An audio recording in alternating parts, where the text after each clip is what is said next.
In 1948, the State of Israel was born.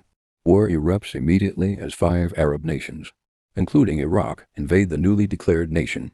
Though Iraq shares no border with Israel, it sends around 18,000 troops into the conflict, fighting alongside Jordanian forces in the West Bank. The Iraqi army suffers losses, but refuses to sign an armistice agreement with Israel, planting seeds of enmity that would linger for decades.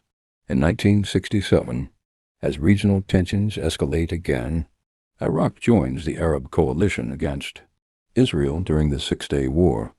Iraqi Air Force units are sent to support Syria and Jordan, but in just 6 days, Israel decisively defeats the Arab coalition.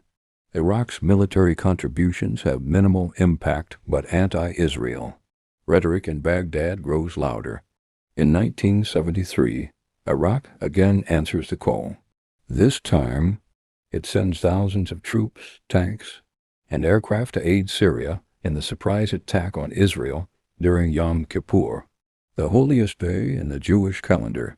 Iraqi forces engage Israeli troops on the Golan Heights. Despite some initial gains, Israel pushes back, and once again, Iraq finds itself on the losing side of the war.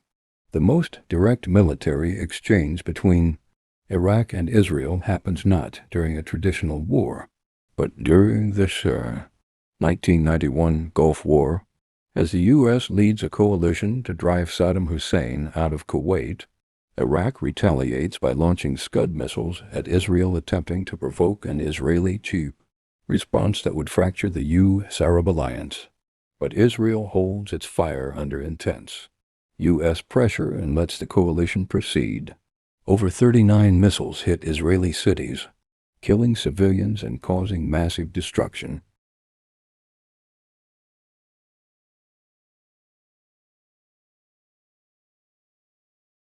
Still, Israel stays out of the war. After the fall of Saddam Hussein in 2003, Iraq's direct hostility toward Israel fades. Yet, diplomatic relations remain non-existent.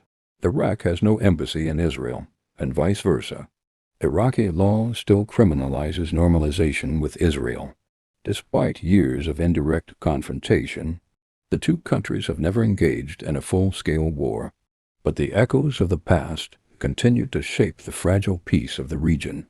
From the battlefields of 1948 to the missile attacks of 1991, the story of Iraq and Israel is one of indirect conflict, political ideology, and regional power plays.